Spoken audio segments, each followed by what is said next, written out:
There is a man sitting in a hospital parking lot right now, and his engine has been off for 10 minutes. The keys are still in the ignition.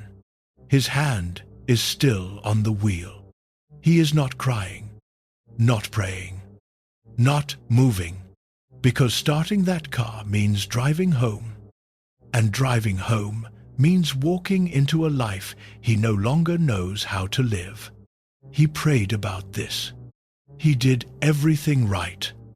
And the answer that came back today was not the answer he was promised in church. Maybe your parking lot is different. Maybe yours is a kitchen table with divorce papers on it, or a phone that finally stopped ringing, or a bedroom that still smells like somebody who is gone. But the question underneath is the same one, and you have been afraid to say it out loud. God, what are you doing? Here is what I will not do tonight. I will not explain your loss. I do not know why your door closed. And anyone on the internet who claims they know is guessing out loud. But 2,000 years ago, on a dirt road outside Jerusalem, two people took the longest walk of their lives, asking your exact question, and something happened on that road that has never stopped happening. There is one detail in their story, just one, that I am saving for the end. It changed the way they waited for answers from God. It will change the way you wait for yours. Walk with me. It is 7 miles. We will take it slow. Every life has one walk in it that is longer than all the others. Not longer in miles, longer in wait. It is the walk back to the car after the doctor stops using hopeful words. The walk down the courthouse steps when it is finally, legally over. The walk through your own front door on the first night. The house has one less person in it. Your legs work fine. It is the rest of you that can barely move, because every step is carrying you away from the future you had already furnished in your mind, and toward a future that has no furniture in it at all. If you have taken that walk, or if you are taking it right now, I want to introduce you to two people who know the road. It is Sunday afternoon, the third day after the worst Friday of their lives. Two travelers are leaving Jerusalem, headed for a village called Emmaus. 7 miles out, one of them is named Cleopas. The other one is never named. And I have come to love that detail, because the empty name leaves a seat open. Some scholars think it was his wife. Some think a friend. I think it is a space the story holds for you. Now, Luke gives us only a few lines about who these two were, so I am filling in the picture the way their world would have painted it. But we know what following this rabbi cost people like them. It cost reputations. It cost livelihoods. It cost strained conversations with relatives who thought they had lost their minds. For something like 3 years, people like these two had walked away from everything predictable to follow a teacher from Nazareth, because they had seen things: lepers with clean skin, a hillside of thousands fed from a boy's lunch, crowds whispering the biggest word a Jewish crowd could whisper: Messiah, the one, the plan of God. Walking around in sandals, eating fish, learning their names. They were not fools, and I need you to get that straight before we take another step. They did not follow a hunch. They followed evidence. Every reasonable sign pointed one direction, and the direction was glory. Then came Friday. They watched Roman soldiers do to their certainty what Roman soldiers were trained to do. They watched the man they were sure was the plan of God die in public. Slowly, while soldiers gambled for his clothes at the foot of the cross. By sundown he was wrapped in linen and sealed behind a stone, and every hope they had built their lives around was sealed in there with him. So now it is Sunday, and they are doing the only thing left to do. They are going home. 7 miles of dust and silence, and the occasional sentence that trails off because there is nothing left to say. Luke tells us they were talking together about everything that had happened. You know that conversation. You have had that conversation. It is the one that goes in circles, where you keep laying the facts out on the table again, as if the facts might rearrange themselves this time, and they never do. Here is what I want you to notice before anything else happens on this road, because it might be the most quietly hopeful thing in the whole story. They are walking. Their theology is in ruin. Their prayers feel like they hit the ceiling and fell back down. They cannot explain one single thing that happened this weekend, and their feet are still moving. Nobody handed them a plan. Heaven has not sent so much as a whisper. They do not walk because they understand. They walk because the road is there, and the day is passing, and staying frozen at the scene of the wreckage is not a life. That is the first thing to do when you do not understand the plan of God. And I know it sounds too small to matter. Start walking. Get up. Wash your face. And take the next mile. Even if you take it confused. Even if you take it angry. Even if you cry through the whole thing. Confusion has never once disqualified a person from moving. These two are about to have the most important conversation of their lives. And they would have missed it if they had stayed in Jerusalem, waiting until things made sense. You do not need to understand your road to be on it. And here is what they cannot see yet, what they have no way of seeing. This gray, defeated, 7-mile trudge that feels like the epilogue of a dead dream is about to become one of the most remembered walks in human history.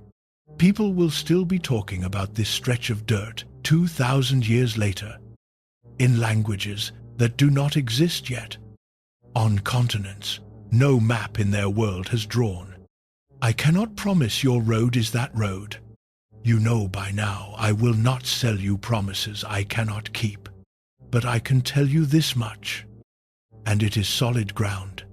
You have no idea what your current mile actually is. You are reading it as an ending. You are reading it in the dark, with a broken heart, which is the worst possible light for reading anything. So keep your hand off the conclusions for now, because somewhere behind these two travelers, there is a third set of footsteps on the road. A stranger is closing the distance. And when he catches up, the first thing out of his mouth will not be an answer. It will be a question. The stranger falls in step beside them like it is the most natural thing in the world. No introduction, no flash of light. Luke slips in one line of explanation for us. The readers. And it is a strange one. Their eyes were kept from recognizing him. Hold on to that sentence. Do not rush past it. We are going to sit with it properly in a little while, because your whole situation may be hiding inside it.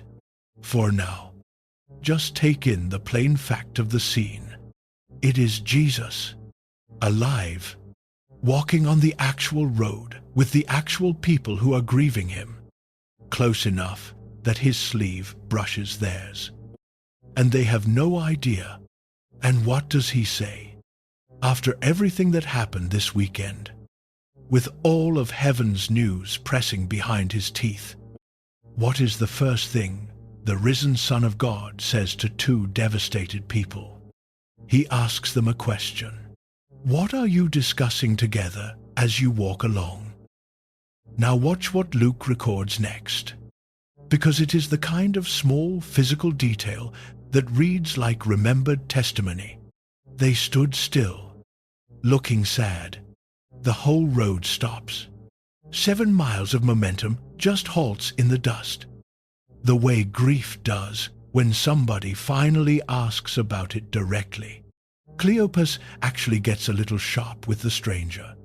Are you the only visitor to Jerusalem who does not know what happened there these last few days? And the stranger, the one person in the universe who knows exactly what happened, who was at the center of what happened, who planned what happened before the foundation of the world, says 2 words. What things? I have read that line 100 times, and it still undoes me. He knows. Of course he knows. He is not gathering information. He is opening a door, and the door is an invitation to pour it all out. And they take it. Everything comes tumbling into the road. Jesus of Nazareth, a prophet powerful in word and deed.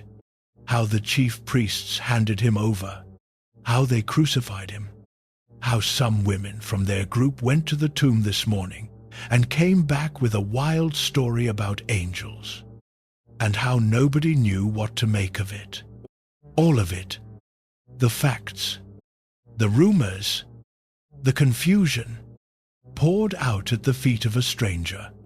And right in the middle of that flood, Cleopas says the 3 saddest words in the New Testament. We had hoped that he was the one who was going to redeem Israel. Listen to the tense of that sentence. Not we hope. We had hoped. Hope in the past tense. Hope with a death date on it.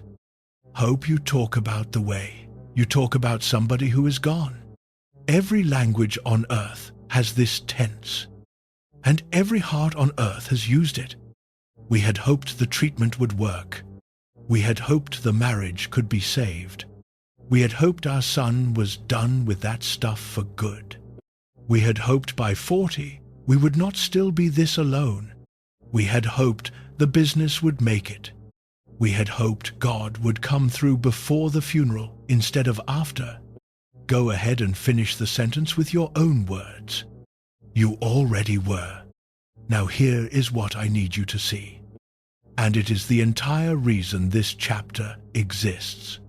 Look at what Jesus does while they empty themselves out on that road. Look hard. Because some church cultures will tell you this scene should have gone differently. He listens. He does not cut them off at "we had hoped" and say, "Well, actually, if you had read the prophets more carefully." He does not correct their theology mid-sentence. Even though their theology is wrong in ways, he is uniquely qualified to fix. He does not flinch when their disappointment in God gets poured out onto God's own sandals. The Lord of glory walks and receives the unfiltered, unedited grief of 2 confused people, and he lets it all the way out before he says one word back. Somebody told you that you cannot talk to God like that.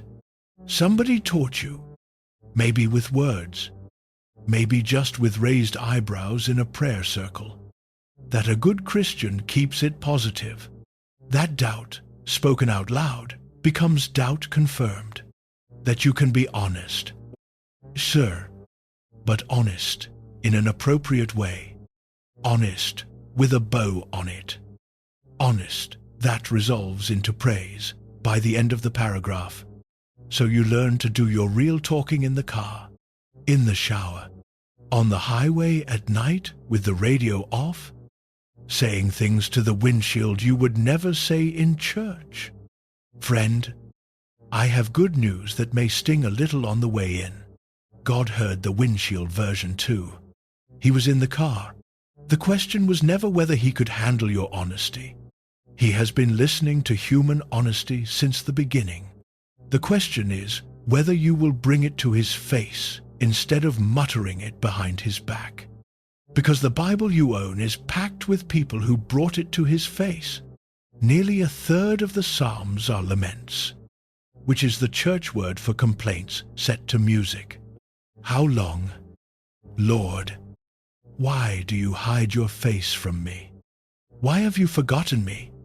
Those are not verses that slipped past the editor. There is an entire book called Lamentations. The prophet Habakkuk opens his book by looking at the sky and demanding to know why God is not answering. And God does not strike him down for asking. He answers him, and every one of those raw, aching, unresolved prayers got preserved, copied by hand for centuries, bound into the holy book, which tells you something staggering about God. He kept the complaints. He could have kept only the praise. He framed the hard questions and hung them in his own house. So here is the thing to do, the second one on this road, and you can do it tonight before you sleep. Pray one unedited prayer. I mean unedited. If you are angry, the prayer starts with, I am angry. If you feel forgotten, say forgotten. If you do not even know what you feel, then that is the prayer. God, I do not know what I am anymore. You are not informing him of anything. He read the windshield version already. You are doing what Cleopas did, handing the whole mess to the stranger on the road, because something in you cannot heal while your mouth is still performing. One warning as you go, and then we move. Honesty is a door, and it matters which direction the door swings. There is honesty that walks toward God with the pain, and there is honesty that uses the pain as the reason to walk away for good. And they can sound identical for a while. Job yelled some of the hardest sentences in Scripture, and here is the detail people miss. He yelled them in God's direction. He never once packed up and quit the conversation. Complaint inside a relationship is intimacy. Complaint instead of a relationship is exit. Same words. Sometimes different roads entirely. These two travelers are doing it right, and they do not even know it. Every disappointed word lands on the Lord they cannot recognize, which drags a hard question into the open. And I promised you we would face it. He is right there. Their grief is about him. Their words are landing on him. His shoulder is inches from theirs, and their eyes are kept. Luke says, kept from knowing him. Kept by what? Kept why? And if the risen Christ could stand that close to two people who loved him while they felt completely, utterly alone, then what does that say about the silence in your house right now? That is not a comfortable question. It is the next mile of this road, and we walk it together. Let us stand still on this road for a minute, because there is a sentence we stepped over, and I told you we would come back for it. Their eyes were kept from recognizing him. Read it again, slowly, and notice what Luke did not write. He did not write that they failed to recognize him. He did not write that the light was bad, or that Jesus looked different, or that grief had worn their minds down to the point where they could not see straight. All of that might have been true, but Luke reaches past every natural explanation and writes it in a way that puts the mystery right on the surface. Their eyes were kept, held, restrained, for a time, by a hand outside themselves, which means the strangest fact on this road is not that Jesus showed up, it is that Jesus showed up and stayed hidden. He could have opened their eyes in the first step. One word, one glance, and their grief evaporates by the second mile. He chose the long way. He chose 7 miles of walking beside two people who believed with their whole shattered hearts that he was gone. Now bring that home, because this is the chapter where the road runs right through your house. The worst part of your situation right now might not be the situation. The diagnosis is heavy. The empty chair is heavy. The unanswered application is heavy. But you have carried heavy before. The part that is breaking you is the quiet. You prayed and the ceiling did not move. You opened the book and the words lay flat on the page. You sat in church and felt like a tourist at somebody else's family reunion. And somewhere in those silent weeks, your heart did a piece of math that felt airtight. I cannot feel him, therefore he left. I want to challenge the math, gently, but I am going to challenge it. Because look at the road. Here are two people whose feelings tell them, with total certainty, that God's plan is dead and God's presence is gone. Their feelings are sincere. Their feelings are reasonable given the evidence. And their feelings are wrong by a distance of about 18 inches, which is roughly how far the risen Christ is walking from their shoulders. The moment in their lives when God felt farthest away, and the moment in their lives when God was physically closest, turned out to be the same moment on the same afternoon on the same dirt road. Feelings are real. I will never stand here and tell you your feelings are fake, because they are not. And the ache in your chest is not imaginary, but feelings are witnesses. Friend, they are not the whole courtroom. They testify to what they can see from where they sit. And sometimes they sit in the dark. The two on this road felt abandoned while being accompanied. It is possible. It happened. It is in the book. And if it happened to them, then the silence in your house is not the verdict you have been reading it as. Here is where I owe you offense. Because I made you a promise in the first minute of this walk, and I intend to keep it the whole way. I am not telling you that Jesus is secretly walking your road, and any mile now, the big reveal is coming. The job calls back. The scan comes back clean. The prodigal knocks on the door by Christmas. I do not know that. Nobody knows that. And the preachers who promise it are writing checks drawn on your account, not theirs. The claim I am making is smaller and stronger, and it will hold your weight. Silence is not proof of absence. That is all. Your inability to see what God is doing has never once, in the entire history of faith, been reliable evidence that God stopped doing it. You have probably brushed up against this yourself and filed it under coincidence. Think back to the hardest season you have already survived, the one that is behind you now. At the time, heaven was a brick wall. But run your memory over those months slowly. The friend who called on the exact wrong night, which turned out to be the exact right night. The stranger's sentence in a checkout line that landed like it was addressed to you. The money that showed up. The sleep that finally came. In the morning you woke up and the weight was 1 pound lighter for no reason you could name. At the time you called it luck. Looking back, you are not so sure. That is what this road does to your vocabulary. Emmaus is the story of two people discovering that the word alone had been factually wrong the entire afternoon. So here is the thing to do on this stretch. And it is less like an action and more like a refusal. Stop reading his silence as his verdict. You have been treating the quiet like a message, decoding it every night, and the decoding always lands on the same conclusion. He left. He is angry. He does not care. Put the decoder down. The silence is not a sentence in a language you speak. On this road, it turned out to mean the opposite of what it felt like. And you do not have enough information to translate yours.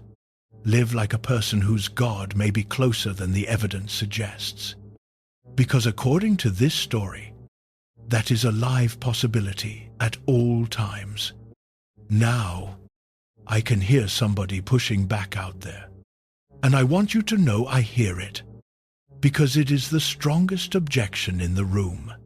You are saying, "Preacher, that is a sweet story, but look at the clock in it." Those two got their answer by sundown. 7 miles. One afternoon.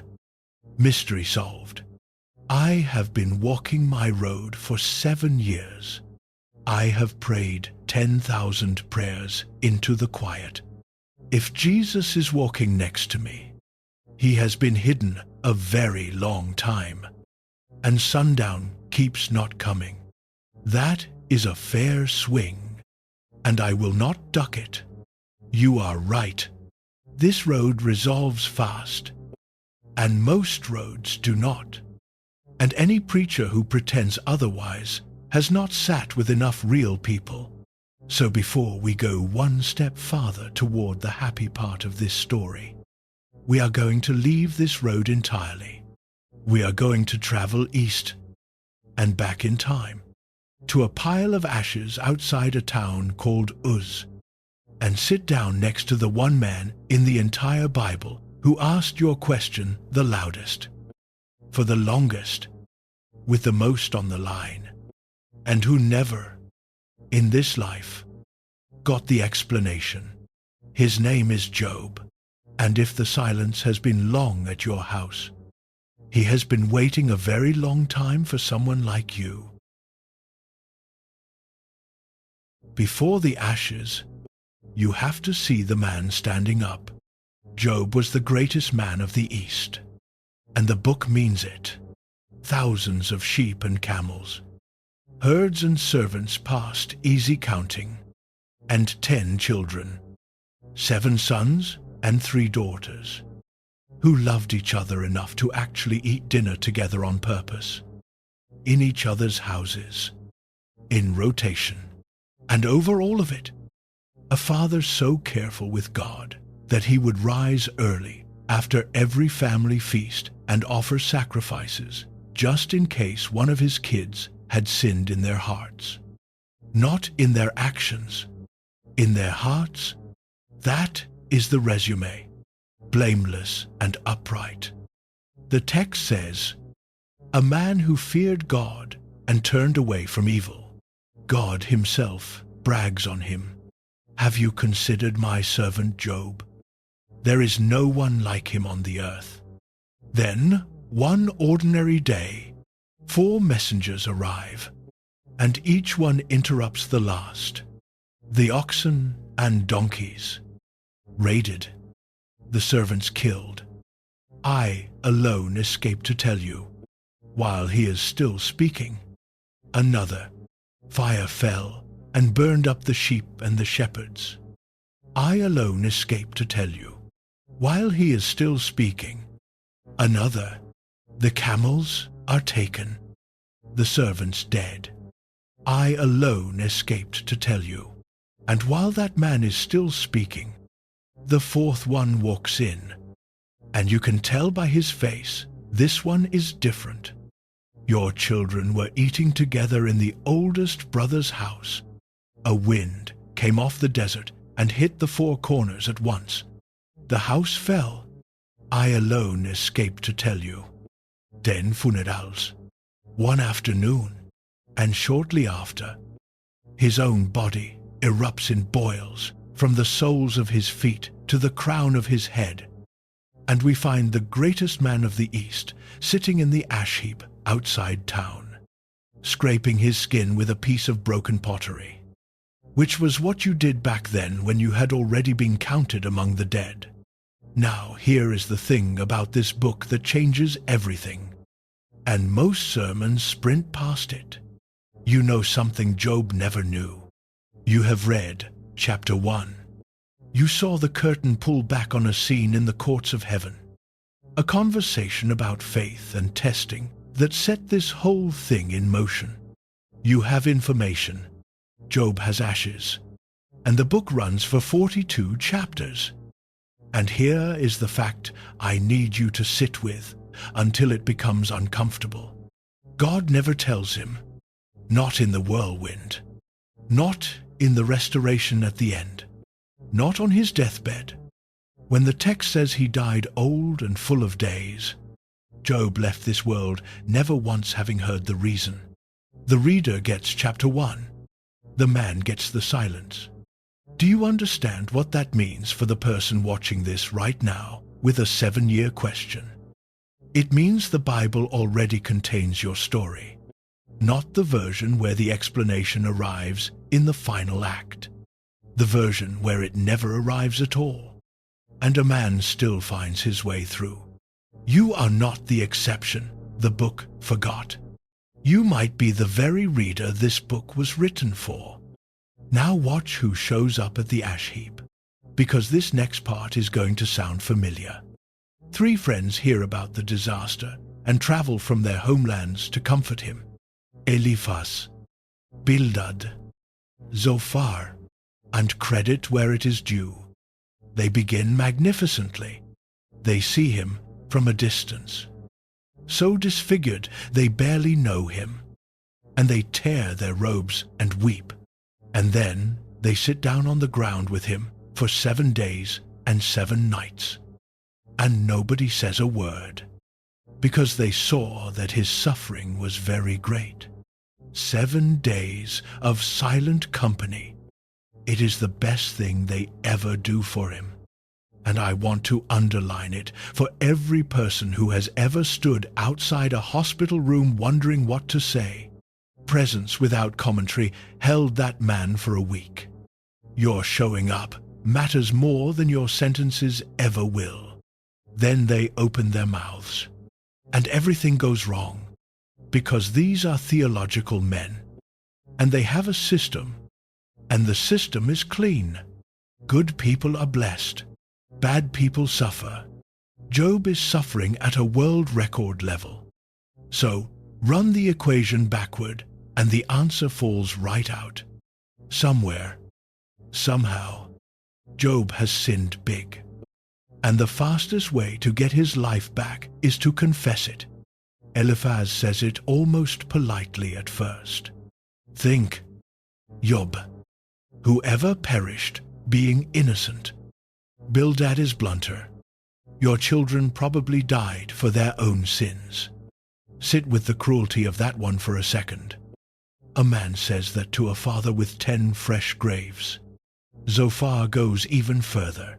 God is probably punishing you less than you actually deserve. Understand why they talk like this. Because it matters for how you treat the people who have hurt you with words in your own valley. Job's suffering scared them. If disaster could hit the best man any of them knew, it could hit anyone. And that thought was unbearable. So they reached for the system, because the system made the universe feel safe again. Their explanations were not really for Job. They were for themselves. Cruel theology is very often just fear wearing a robe. And their little speeches did not die in Uz. They just got a wardrobe change and an American accent. And now they sit in church lobbies and hospital waiting rooms and comment sections. You must not have enough faith. That is why the healing has not come.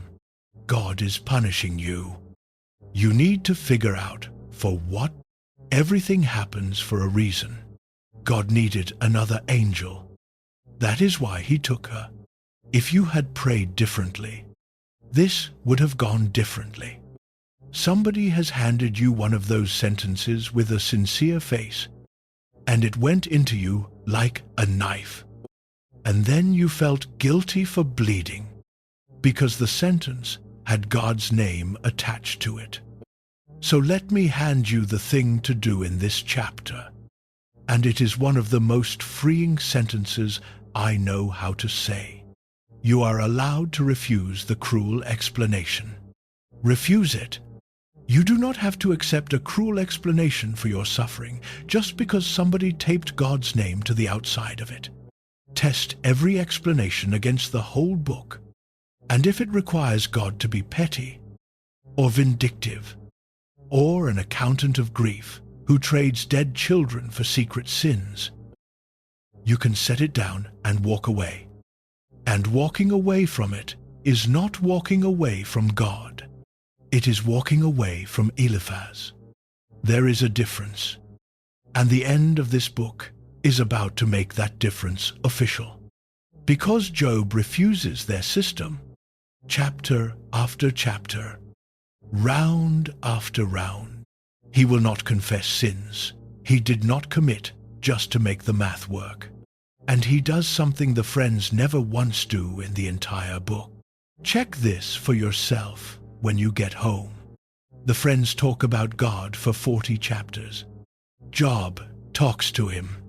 His speeches are wild and rare and right up against the edge. He says heaven feels like an archer, using him for target practice. He demands a court date with the Almighty. He says things that would get him asked to leave most Bible studies. But every hard word travels upward, addressed, sent, to a God he still believes is listening, even while he accuses him of not listening. The friends discuss a theory. Job hammers on a door, and then, out of a whirlwind, the door answers. God shows up and speaks. And for 4 chapters he takes Job on a tour of creation. The sea and the storehouses of snow, the mountain goats giving birth, the wild donkey, the war horse laughing at fear, mourning being commanded to happen. And notice the strange shape of the speech. It comes almost entirely in questions. Where were you when I laid the foundations of the earth? Can you bind the Pleiades? It is majestic, and it is overwhelming. And here is what it is not. It is not an explanation. God never mentions chapter 1. He never mentions the accuser, or the test, or the reason. He gives Job a revelation of who he is, and not one word about why it happened. And Job, catch this, Job is satisfied, not answered, satisfied. He says, I had heard of you by the hearing of the ear, but now my eye sees you. Somehow, seeing God was enough. Even though understanding God never came, I cannot fully explain that to you. I can only report it and tell you I have met people in this century who found the same thing on the far side of their own ashes, and they could not fully explain it either. They asked for answers and got him, and stopped needing what they thought they could not live without. Then comes the last twist, and it is the one I want you to carry out of this chapter. God turns to Eliphaz, the polished one, the one whose theology was so tidy, and says this, My anger burns against you and your 2 friends, for you have not spoken of me what is right, as my servant Job has. Read that twice. The man who yelled his questions at the sky gets called my servant who spoke rightly. The men who defended God with clean, confident, airtight explanations are told to go find a sacrifice, because they are in trouble. And who does God appoint to pray for their forgiveness? Job. The wounded man ends up interceding for his comforters. Heaven went on record that day. Friend, raw honesty aimed at God stood taller in his eyes than polished falsehood spoken in his defense. Your hardest prayer, sent to his face, keeps better company in that book than the tidy slogan somebody tried to staple over your wound. So Job never found out. Hold that in one hand, and hold this in the other. Job found God, and it was enough. And the man died old and full of days, with his question still open, and his heart somehow whole. Now come back to the road with me, because the sun is leaning west over Emmaus, and the stranger has finally finished listening. Two travelers just emptied out there, we had hoped, at his feet. The same way Job emptied his ashes at heaven's door, and the stranger opens his mouth at last. But what comes out is not sympathy, and it is not an explanation of Friday, and it is nothing either of them saw coming. He starts telling them a story, the oldest one there is. The stranger has been listening for miles. Now he speaks, and the first thing out of his mouth has some iron in it. O foolish ones, and slow of heart, to believe all that the prophets have spoken. Was it not necessary that the Christ should suffer these things and enter into his glory? Do not let the word foolish land wrong. This is not contempt. This is the tone of a man shaking his friends awake. The voice you use when somebody you love is about to walk past the very thing they have been searching for. And then Luke gives us one of the most staggering sentences in his whole gospel, delivered almost casually, beginning with Moses and all the prophets. He interpreted to them in all the scriptures the things concerning himself. Stop and look at what is actually happening on that road. They asked, in effect, why did this happen? Why did the plan die on Friday? And Jesus does not answer that question. Not directly. He does something bigger and stranger. He backs the story all the way up to the beginning, to Moses, to the garden, to the promises, to the prophets, and he retells the whole thing, top to bottom, and shows them where Friday fits inside it. He does not hand them an explanation of the event. He hands them a story large enough to hold the event. Mark that down, because it is the center of this entire road. When you are drowning in a why, what you need is not always an answer. What you need is a story big enough that your catastrophe does not get the last word in it. These two travelers had a story too small.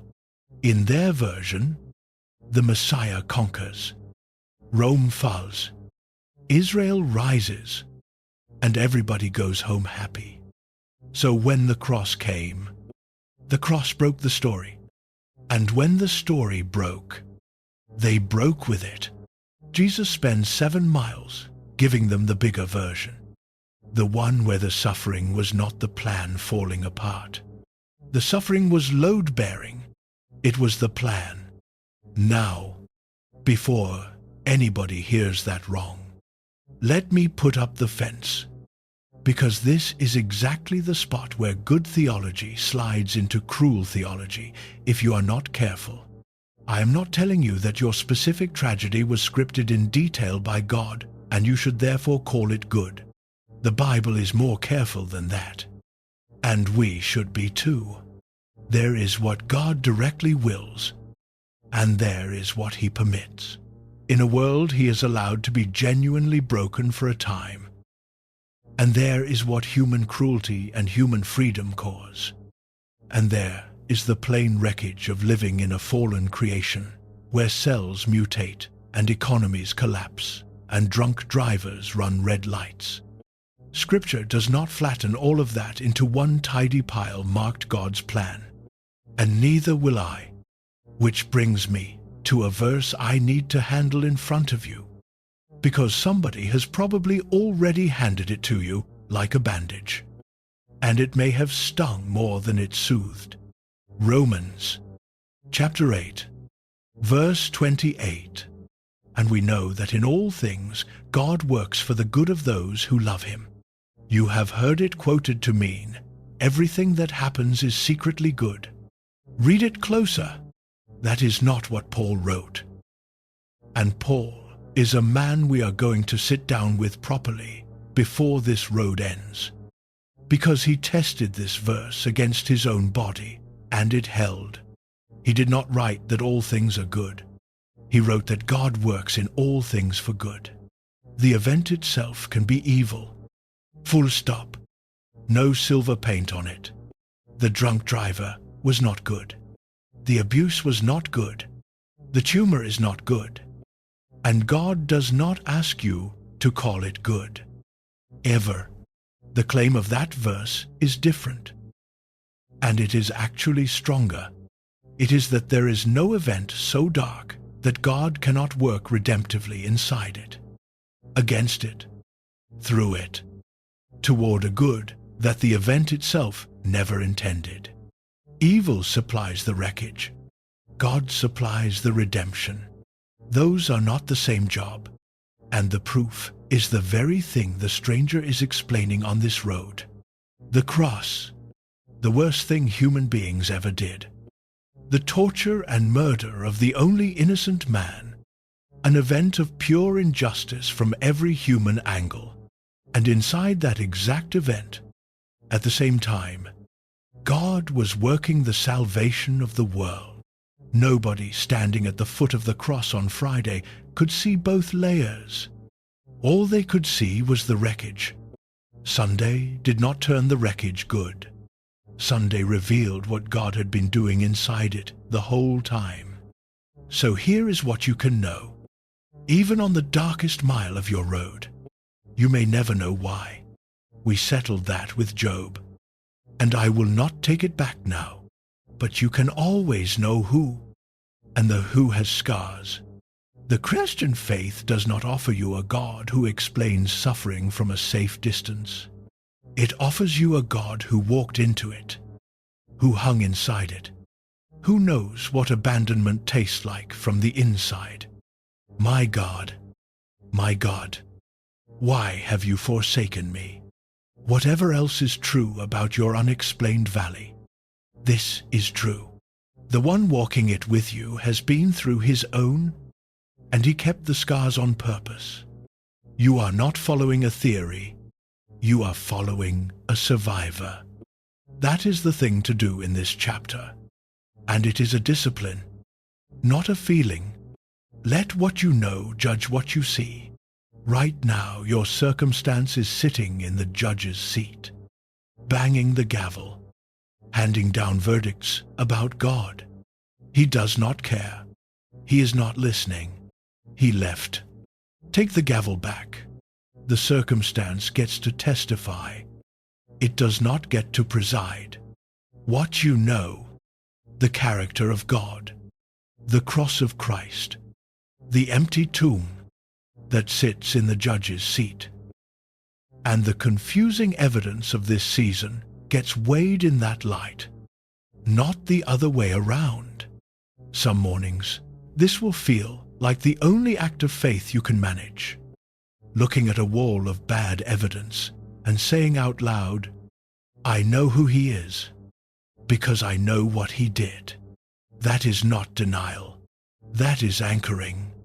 Now watch the travelers, because something is happening to them that they will only find words for later. The road is passing faster than it should. The grief that weighed 900 pounds at the western edge of the city is somehow lighter, and they cannot say why. Later that night, they will look at each other and name it.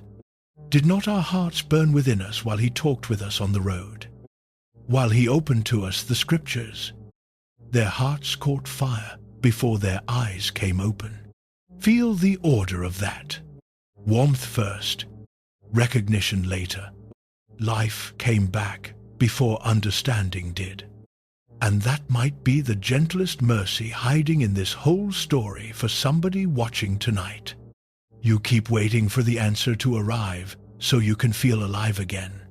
But on this road, it ran the other direction. Somewhere in the middle miles. Still confused. Still not seeing. they started to burn. So, pay attention to the small warmths in your own grey season. Friend, the verse that stirs something for the first time in months. The song that catches you off guard in the car and suddenly your face is wet. The morning you notice the coffee tastes like something again. You keep dismissing those as nothing because they are not the answer. They are not nothing. Sometimes the first sign that God is on your road is not an explanation on the horizon. It is a strange warmth in your chest with no visible cause. Hope's pilot light, lit by a hand you cannot see yet. Their hearts are burning now. The village is coming into view, and the bigger story the stranger just told them is full of ordinary people who walked this same blind stretch centuries before they did. People who had to keep living while understanding nothing. He surely passed through one story in particular, somewhere in those 7 miles, because it sits in the very family records of the Messiah he was explaining. No miracles happen in it. No angel visits. No voice speaks from any sky. It is just 2 widows, an empty pantry, and a barley field at dawn. If your season has no burning bushes in it, the next chapter was written for you.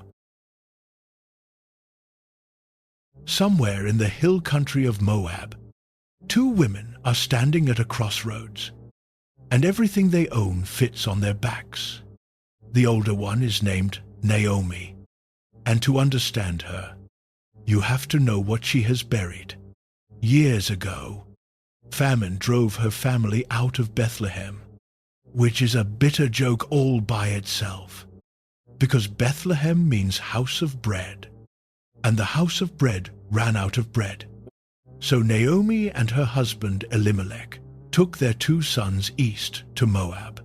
Foreign soil, foreign gods, just trying to eat. Then Elimelech died.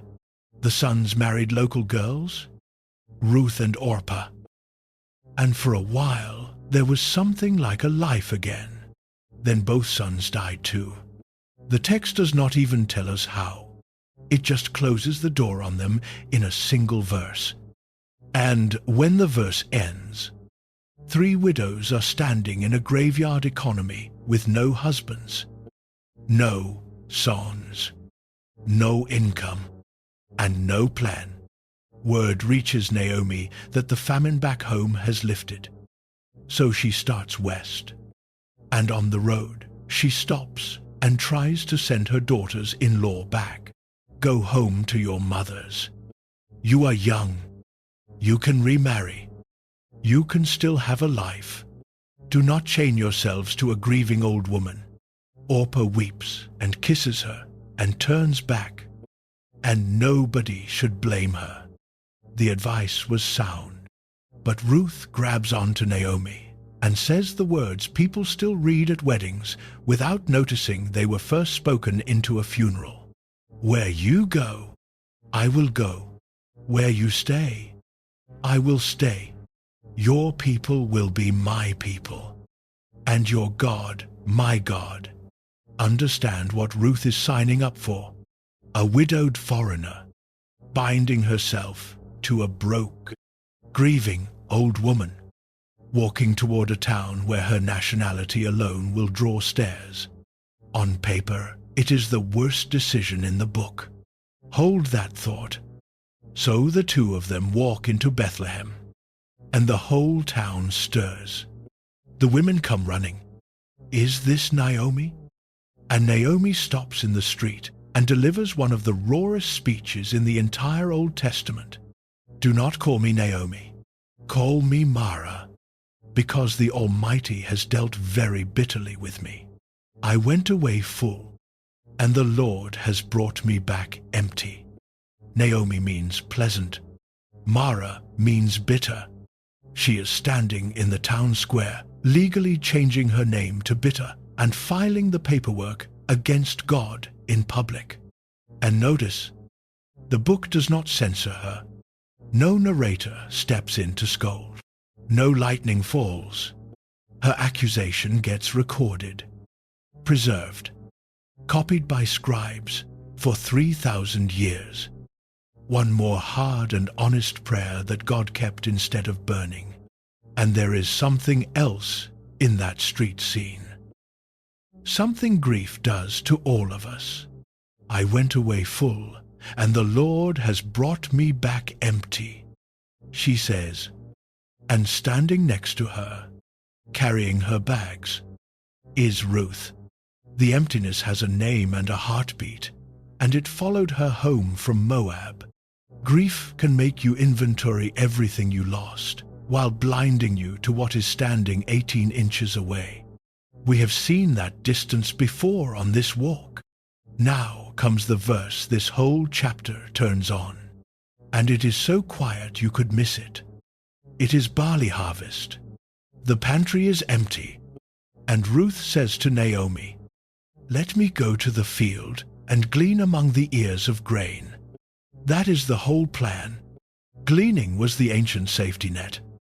The law of Moses required farmers to leave the edges of their fields uncut and the dropped stalks unclaimed, so that the poor, the widow, the foreigner could come behind the harvesters and pick up scraps. It was survival work at the bottom rung, out in the sun, one dropped stalk at a time. And notice everything Ruth does not have when she walks out that door. No vision, no prophetic word, no feeling that God is up to something. She has a hungry mother-in-law and daylight. And she does the one small, faithful thing that is actually in front of her. Somebody needs breakfast. There is a field. Go. And then Scripture leans in close and almost winks at you. Read the next line slowly.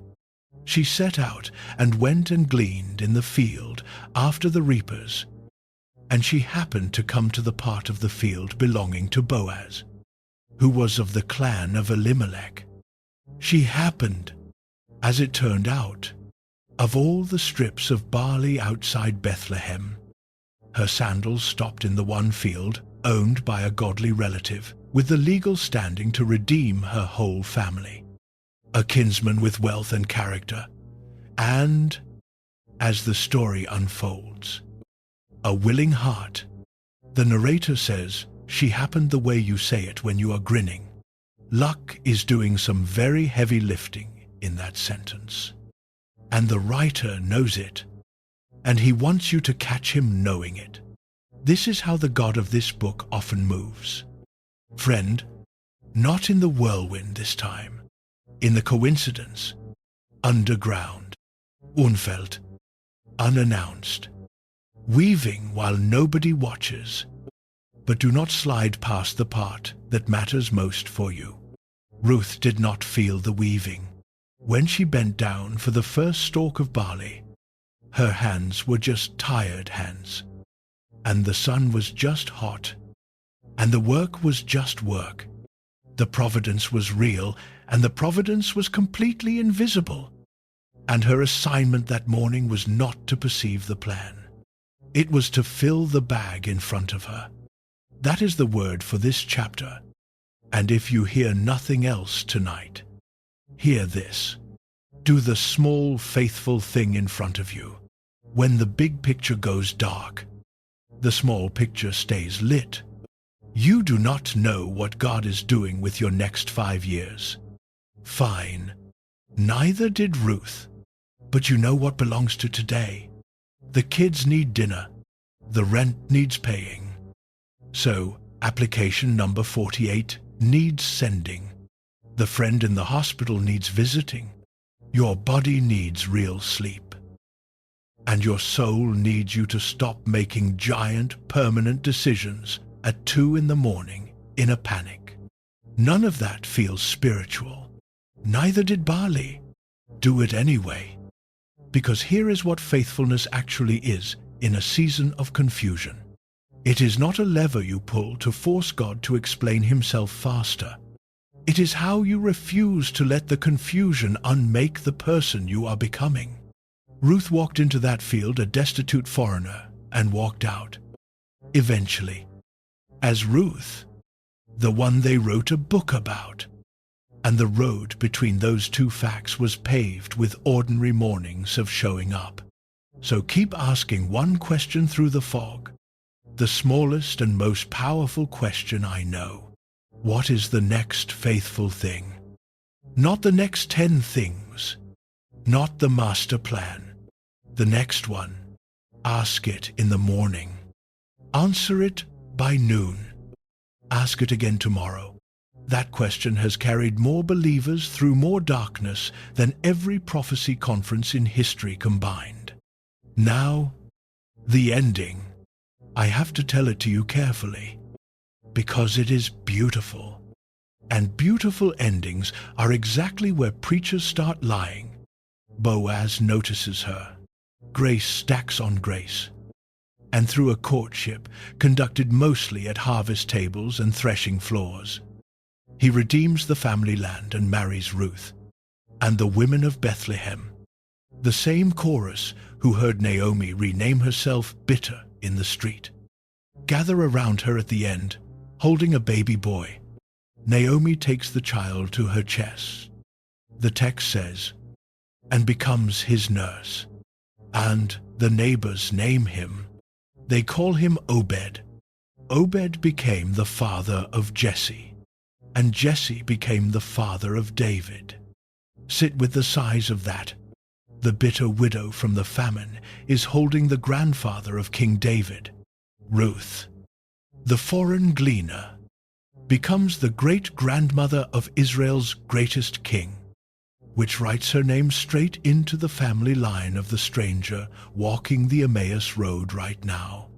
When Jesus told those two travelers the whole story beginning with Moses, somewhere in that telling was his own ancestry. A Moabite girl bending over barley stubble on a morning when God felt like a rumor. The woman who said the Lord brought me back empty spent her old age with a future king's grandfather asleep on her lap. She just could not see the ending from the middle. Nobody can. That is what makes it the middle. And now the fence. Because I promised you no bows that Scripture does not tie. I cannot promise your gleaning ends in a genealogy. I cannot tell you the field you are working right now connects to a redemption you will get to watch with your own eyes. And some of the faithful, Hebrews says it plainly, died still waiting. And heaven calls them heroes, not failures. What I can tell you is this, and it is enough to build a morning on. In the entire Bible, no small faithful thing is ever wasted. Not one. God saw every stalk Ruth lifted before Boaz ever learned her name. And he sees the invisible faithfulness nobody applauds at your house. The showing up, the staying kind, the doing the dishes, while your heart is in pieces. History does not record most of it. Heaven records all of it. Ruth had one more thing going for her, and it is the thing we need next. Look back at the crossroads in Moab. She did not walk into the dark season alone. 2 women left that graveyard together, and the whole rescue ran on that stubborn togetherness. On where you go, I will go, because back on our road, the sun is nearly down now. Emmaus is in sight, and the stranger, who has walked with them for 7 miles, does something that makes no sense at all. He acts like he is leaving. The village is close now. Lamplight in a few windows. The smell of somebody's supper on the evening air. 7 miles are almost over. And then Luke records the strangest small moment in the whole story. He acted as if he were going farther. The stranger, who fell in step with them uninvited, who asked for their grief and got all of it, who just spent 2 hours rebuilding the entire story of God around their broken weekend.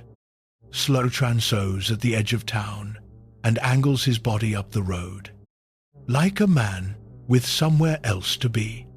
And I used to read that and wonder if it was some kind of test. I do not think it is a test. I think it is the most respectful thing in the gospel. He will walk beside you all day, but he will not kick your door in. The next move belongs to them. If they say a polite good night, he will keep walking, and heaven will keep the appointment some other way. And they will go to their graves telling people about an interesting afternoon with a stranger they never named. They do not say good night. They grab him. The Greek behind that verse has muscle in it. They urged him strongly. They practically pulled the man off the road. And listen to what they actually say. Because it is 3 words, followed by the most wonderfully ordinary excuse in the Bible. Stay with us, for it is toward evening, and the day is now far spent. That is not a theological invitation. Nobody says, abide with us, O thou possible Messiah. They say, it is getting dark out here. The roads are not safe at night. We have bread and a spare mat. Come in. They invite him for the same reason you would invite anybody. Because hospitality is what decent people do at sundown. And I want you to see what that means. Because it might be the lowest doorway in this whole story. Low enough for the people who feel like they have nothing left. That night, the door mattered more than the doctrine. They still do not know who he is. They still cannot explain Friday. Their doctrine of the resurrection is currently a rumor from some women that nobody could confirm. By every measure we usually use, their faith is in ruins. And it turns out none of that disqualifies them.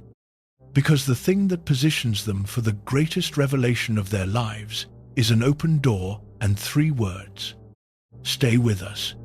Friend, somebody watching this has been waiting to feel like a believer again before they let God back in the house.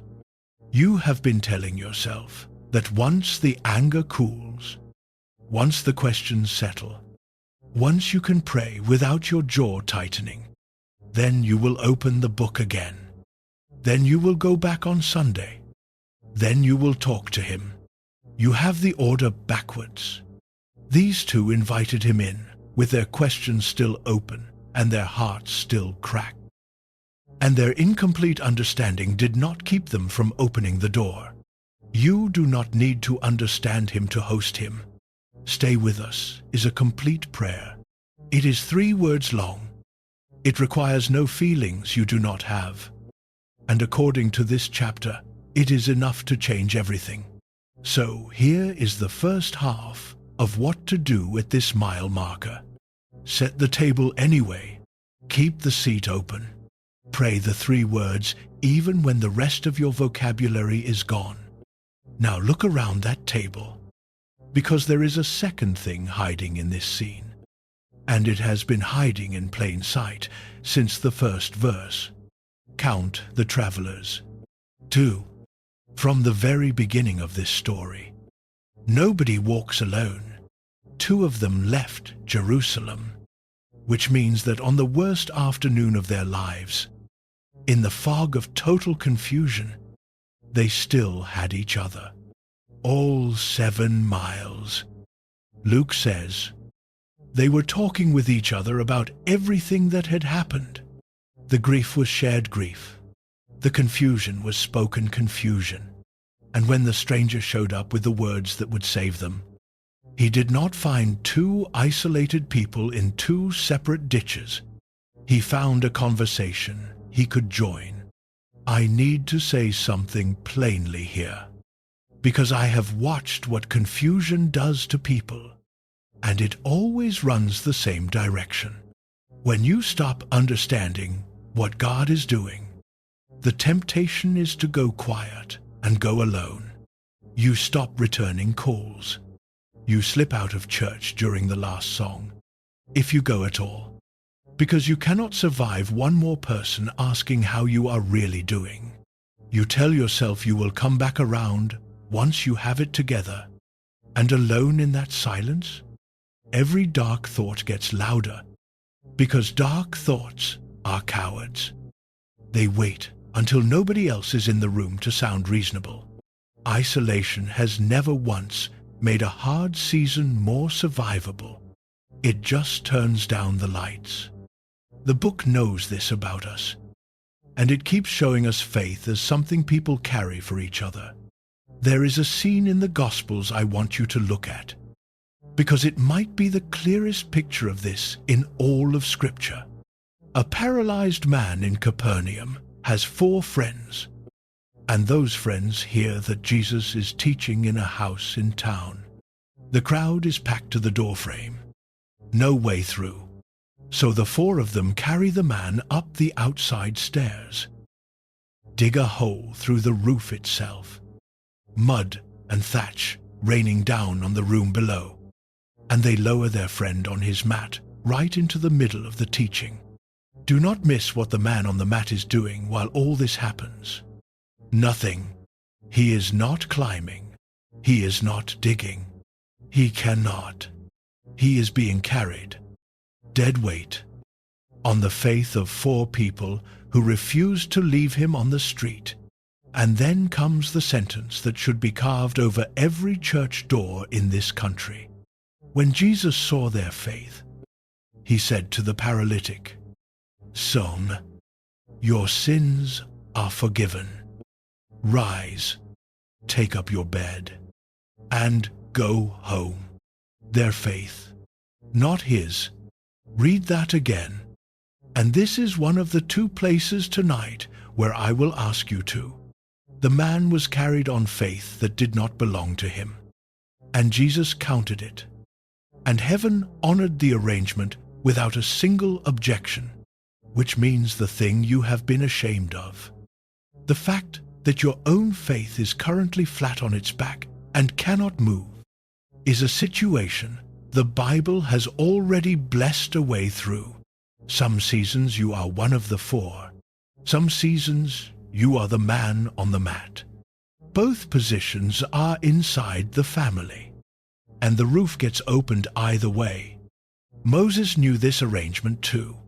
During the battle in the valley below, his arms grew too heavy to hold up, and the battle turned on whether his arms were raised. So 2 men named Aaron and Hur stood on either side of him and held his arms up until sundown. And Elijah, the great prophet himself, once got so worn down that he asked God to let him die. And heaven's first response was food and water and sleep before a single word of correction. Your body is not a distraction from your spiritual life. Friend, it is part of it. And God has a long record of taking it seriously first.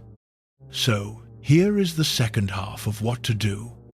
And it is as practical as it gets. Let somebody carry you for a while. Pick up the phone tonight and tell one trustworthy person the sentence you have been keeping in the car. Not the whole church. One person. A friend who has proven they can sit like Job's friends sat in their first 7 days, without rushing to explanations.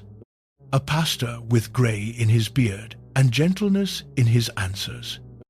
A small group where you can say, "I am not okay," without watching everybody flinch. Your faith is not too weak to survive this season. It might just be too tired to walk alone. And those are different problems with the same solution. 4 friends and a hole in the roof is not a story about weakness. It is a story about how the family works. And for somebody listening, the friend you need right now wears a white coat or sits in a counselor's office. And I want to talk to you directly, without lowering my voice like it is a shameful thing. If sleep has left you for weeks, if food has lost its taste, if the gray has a physical weight to it, and the dark has started saying dark things to you about whether the people you love would be better off without you, hear me. That is not a faith problem to pray harder about while you tell no one. That is a stretcher situation, and stretchers are allowed here. A doctor and a counselor are not a detour from trusting God. They are four friends with a robe. One of the ordinary ways he opens a roof. And if the dark is talking to you tonight, right now, do not wait for morning, and do not keep it a secret. Reach for crisis support where you live. Call somebody who loves you, and stay with them until help is beside you. The prayer closet and the counselor's office were never rivals. Friend, they are two rooms in the same house of healing, and you are allowed to use every room in the house. So they pull the stranger inside. The door shuts. Somebody lights the lamp. Somebody pours the water. And the three of them settle around a low table with bread on it. An ordinary supper in an ordinary house at the end of an ordinary road. If you did not know who was reclining at it. And what happens in the next 30 seconds is the detail I promised you at the beginning of this walk. The one I said would change how you wait for answers from God. We are there. It is time. Slow everything down now. I want this scene at half speed, because 2,000 years of hurry have worn it smooth, and it deserves to be seen frame by frame. Three people around a table. The guest reaches for the bread, which is already slightly strange, because the bread belongs to the host. And blessing, it is the host's job. Nobody stops him. He takes the loaf in his hands. He looks up, and he blesses it. Most likely the old table blessing they had heard at every meal since childhood. Blessed are you, Lord our God, King of the universe, who brings forth bread from the earth. Then he breaks it, and their eyes were open, and they recognized him. Right there. Think about what these two just sat through. 7 miles of the greatest Bible teaching ever delivered on this planet. The entire Old Testament opened up by its own author. The mystery of the suffering Messiah laid out plain, and their hearts on fire the whole way, and they still did not see him. The eyes stayed shut through all of it. Then bread tears, and heaven tears open with it. And in one silent thunderclap, they are staring at the face of the risen Lord of the world, in their own house, at their own table, holding their own supper in his hands. Why the bread? Why that exact second? Luke does not spell it out, but he does not have to, because he has already loaded the scene. 3 days ago, in an upper room in Jerusalem, those same hands took bread, and blessed it, and broke it, and said, "This is my body, which is given for you." Maybe these two were in the wider circle that night. Maybe they only heard it retold. Either way, the motion was unmistakable. The signature move of the man they loved. And there is a detail the church has treasured for centuries.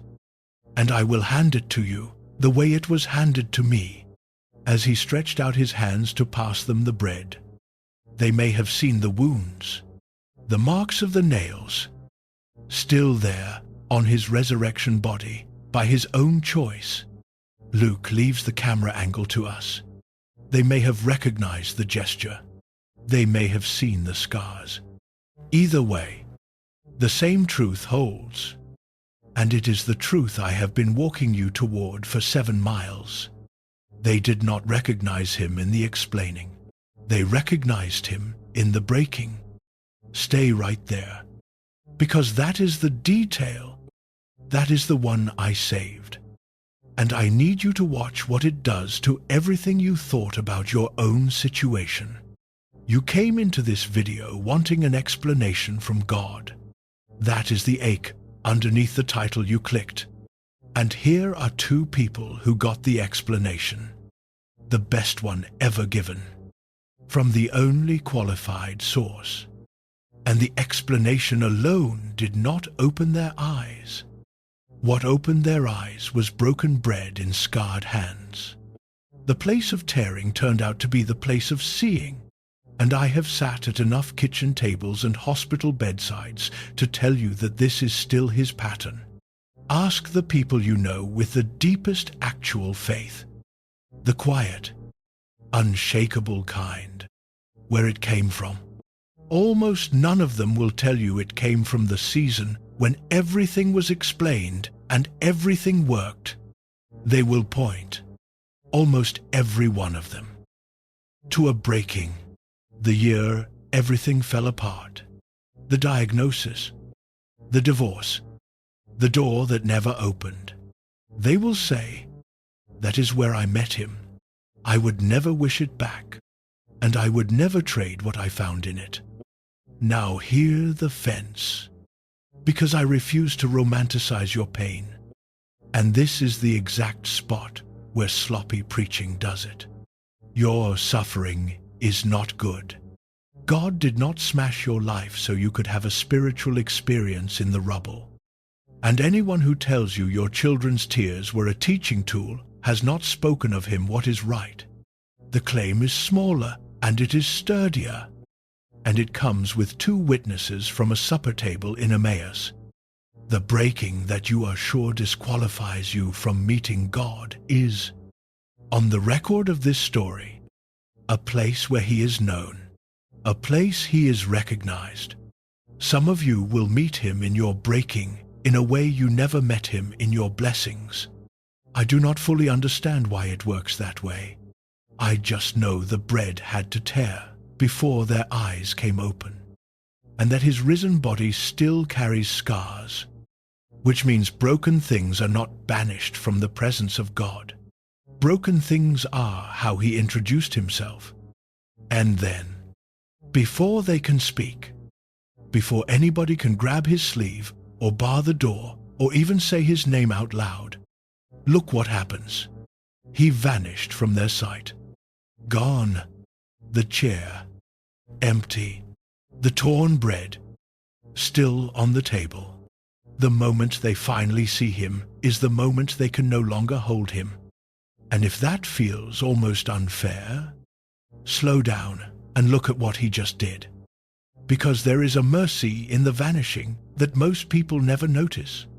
He gave them enough to change everything, and then he removed the ability to control any of it. No keeping him in Emmaus. No building a shrine over the table. The way Peter once wanted to build shelters on the mountain and freeze the glory in place. They wanted to possess the moment. He gave them a memory and a mission instead. Because possessing was never the offer. Trusting was. Friend, this is the hardest mile of the whole road, and I am going to walk it with you as gently as I know how, underneath your prayer for understanding. If you dig far enough down, there is usually another prayer, and it is the real one. Show me the ending. Show me how this turns out. Show me that the ending does not hurt, and then I will trust you the whole way there. We do not just want God to lead. We want to read the last chapter first and hold the outcome in our own 2 hands like bread we get to keep. And he does not hand you the ending. He hands you himself and enough light for the next mile. And then he asks for the thing that is harder than understanding. He asks you to release the ending. So do that. That is the word at this table. Release the ending. Out loud, if you have to. It sounds like this. God, I am taking my hands off how this has to turn out. I will stop making my obedience wait on my understanding. I do not call this pain good, and you have never asked me to. But I am done demanding to read the last page before I trust the author. Because surrender, real surrender, does not mean calling the pain good. It means refusing to make your understanding the condition for your obedience. Read that again. The second and last time I will ask you to tonight. It is the hinge of this whole night. Understanding may come in this life, or it may not. We buried that pretense back at the ash heap with Job. Obedience can start tonight, with the ending unread and the outcome unheld.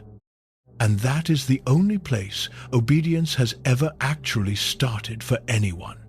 The two of them are still staring at the empty place at the table. The bread is torn. The lamp is burning. Outside, it is fully dark now. 7 dangerous miles of it, between them and Jerusalem. And one of them looks at the other.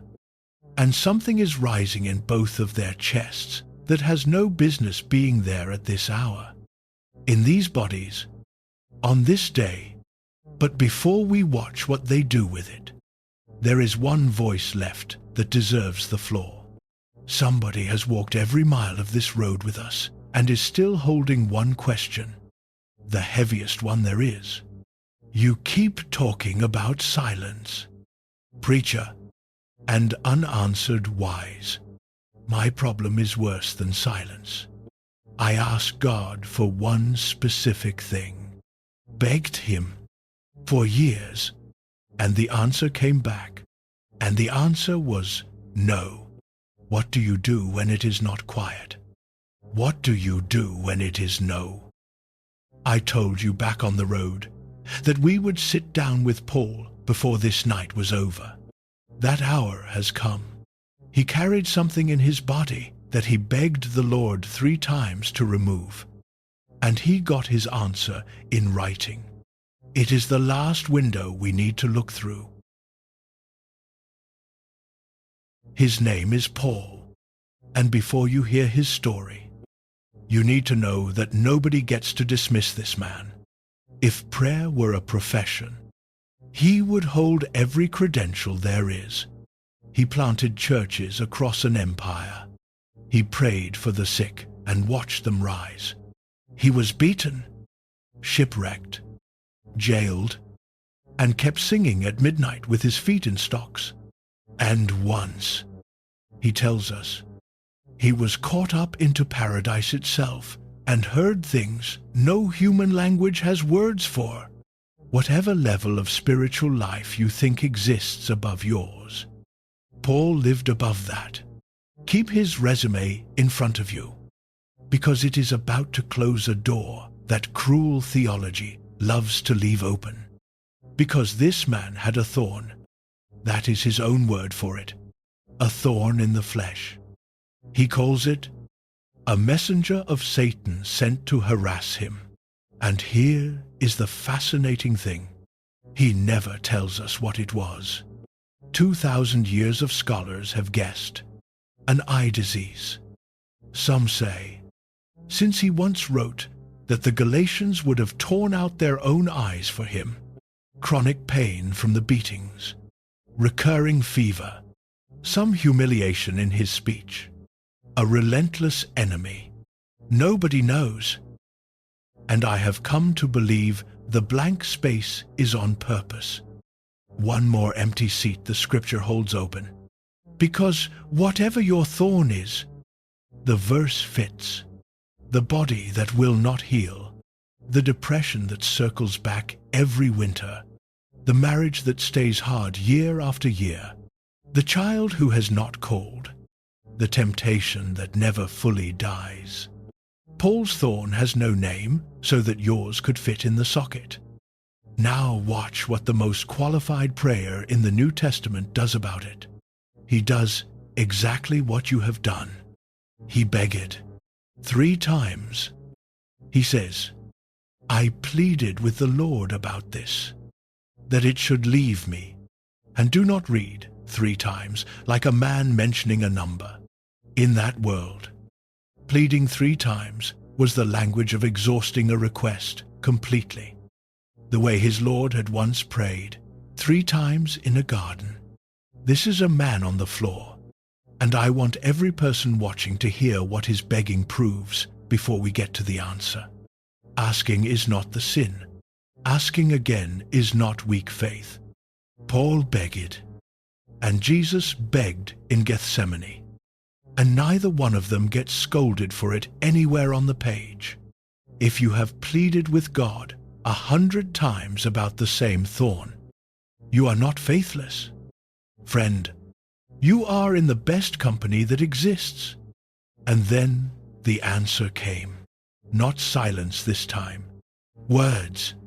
Paul quotes them directly, which means he memorized them, which means he ran his fingers over this sentence for the rest of his life. My grace is sufficient for you, for my power is made perfect in weakness. Sit in Paul's sandals and feel what that answer is not. It is not yes. The thorn is staying, the thing he begged to lose. He keeps, as far as we know, to the end of his story. And every one of us needs to stand here long enough to absorb this. Because so much of the disappointment crushing believers in this country comes from a quiet doctrine nobody ever states out loud, that if I pray hard enough, and clean enough, and long enough, God's answer must eventually be yes. And if it is not, somebody failed. Probably me. Here is Paul, with a faith very few of us will touch, praying the way most of us have never prayed. And the answer is no. So that math is dead. Let it stay dead. An unanswered plea is not a report card on your faith. A man with world-changing faith carried an unremoved thorn to his grave. But now look closer at the no, because this no has something inside it that silence never gave Job. God does not just decline. He redirects the request.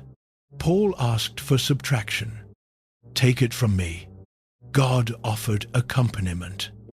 My grace is sufficient for you.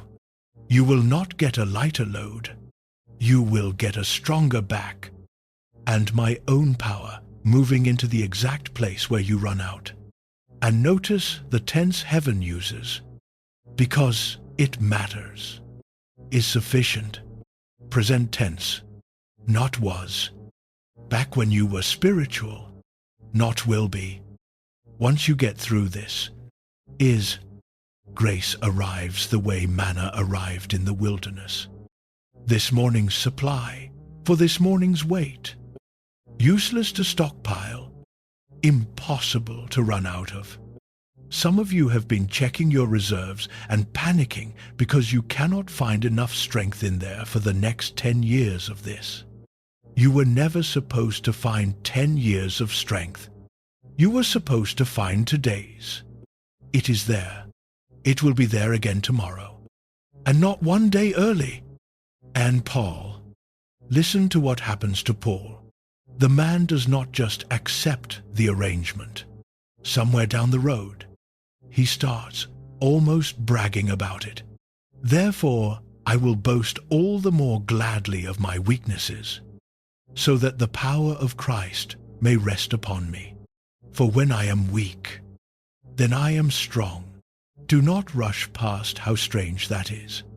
The thorn he begged to lose became the site of the deepest intimacy with Christ he ever knew. He found something in the weakness that the strength had never shown him. That the power of God does not sit on top of human competence like a trophy. It pours into human cracks like light. We have seen this pattern already tonight. Have we not? The recognition came at the breaking. The power came at the weak place. His signature keeps showing up on the torn edges of things. There is one more page of Paul I have to show you, because it protects everything I just said from becoming a poster. Years earlier, he wrote to this same church in Corinth about a season in Asia so dark that he stopped decorating his sentences. We were so utterly burdened beyond our strength, he wrote, that we despaired of life itself. Read that slowly and let it be as heavy as it is. The Apostle Paul, in Scripture, in ink, says, there was a time he received more than he could handle and lost his grip on the will to live, which means the slogan, you have been beaten with. God will never give you more than you can handle, is not in the Bible. Its opposite is. And then Paul tells you why he thinks he passed through such a place. That was to make us rely not on ourselves, but on God who raises the dead. More than you can handle will come. Friend, it came for him. The promise was never that the load would stay under your limit. The promise is that underneath your collapse, there is a God whose specialty is resurrection, and that his grace, day by day, in pieces, is enough. So here is the last Windows word, the thing to do when the answer is no and the thorn stays. Take the grace. Stop treating grace like the consolation prize you got instead of the miracle, and take it daily, like bread. Wake up and ask for the day's portion. Spend it. Sleep. Ask again. Some prayers God answers by changing the circumstance. Some he answers by changing the capacity of the one who carries it. And I need you to hear this clearly. The second kind is not the cheap kind. Ask anyone who has watched a person carry an unthinkable weight with unexplainable peace. That is the slow miracle. The one that gets built into you, one sufficient morning at a time. The one nobody can film because it looks, from the outside, like an ordinary person getting up again. Paul got up again, with the thorn still in, and wrote the letters your church still reads on Sundays. Now come back to Emmaus with me. One last time. The table, the torn bread, the empty seat, two people staring at each other in the lamplight with their hearts pounding. And outside the window, 7 miles of full dark between them and the city. Watch what they do, because it is the last thing anyone sensible would do, and it is the whole point of everything. And they rose that same hour and returned to Jerusalem. That same hour. Luke puts a clock in the sentence so you cannot miss it. Not the next morning, when the roads would be safe and the light would be good. Not after supper. They leave the supper on the table, torn bread and all. Two people who just walked 7 miles on grieving legs stand straight up, grab their cloaks, and walk 7 miles back. At night, on a road where night travel got people robbed and worse. Nobody commanded them to do it. Something had happened at that table that made sitting still impossible. And here is the detail that ties this whole night together with one string. It is the same road, mile for mile, stone for stone. The road they crawled out on is the road they run back in on. The road of we had hoped is the road of he is risen. The road did not get shorter, or safer, or better lit, and so many of the hard facts of their lives had not moved either. Jerusalem was still dangerous for the friends of a crucified man. The authorities who killed him were still in charge. These two still could not explain most of their weekend. Still had no plan, no security, no map of what came next. They changed. That is what moved. And that is everything. Friend, that is the honest promise of this whole night. The one I can make with a straight face and keep.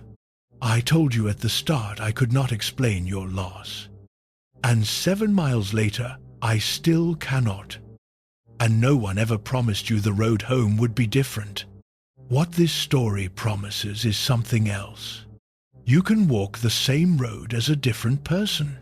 Same diagnosis. Same empty chair. Same unanswered question. And a completely different set of feet carrying it. Feet that have somewhere to go and someone to tell. The road did not need to change for them to run. Neither, maybe, does yours. So look at what you are carrying now that you did not have at the start. Everything this road handed you. It handed you as something to do, and not one single step required the explanation to show up first.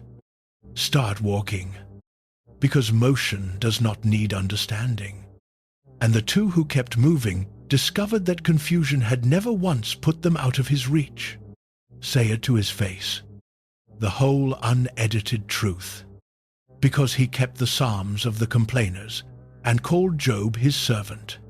Stop reading his silence as his verdict, because the quietest afternoon of their lives turned out to be the closest he ever walked. Refuse the cruel explanation, no matter whose name is taped to it, because heaven itself went on record against the tidy men.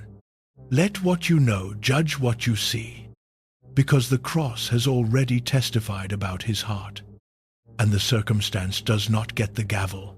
Do the small, faithful thing in front of you, because Ruth could not see the weaving either, and the barley still needed gleaning. Set the table anyway, and let somebody carry you for a while, because stay with us is a complete prayer, and nobody on this road travels alone. Release the ending, because he gives memories and missions, never contracts. And when the thorn stays, take the grace, morning by morning, like bread. That is what to do when you do not understand God's plan. Read the list back someday and notice what is missing from it. Understanding. It never shows up, and nothing on the list waits for it. Now, before the prayer, I owe 3 groups of people a straight word. Because you have all walked this whole road with me, and you are not standing in the same place. Some of you will get your Emmaus moment in this life. A day will come, maybe years out, when you look back and see the weaving, the way Naomi finally saw it. A grandbaby on her lap, and the bitterness outlived. When it comes, be the one who goes back and tells somebody still out on the dark road. Some of you will see only pieces, enough to keep going, never the whole pattern. Most of the faithful live right there, and there is no shame anywhere in it. And some of you are Job. You will carry your question all the way home, and die old and full of days with it still open. If that is you, you are not a lesser believer, and you are not a cautionary tale. You are in the oldest company faith has. The ones Hebrews says died still waiting and still believing. And heaven calls them heroes. And one day you will ask your question face to face. And I suspect you will find what Job found, that seeing him is somehow better than the answer ever would have been. Wherever you are standing tonight, pray this with me. You do not need to close your eyes. You need to mean it. Father, here is my honest heart. I do not understand what you are doing, and I am done pretending that I do. You heard every word I said in the car.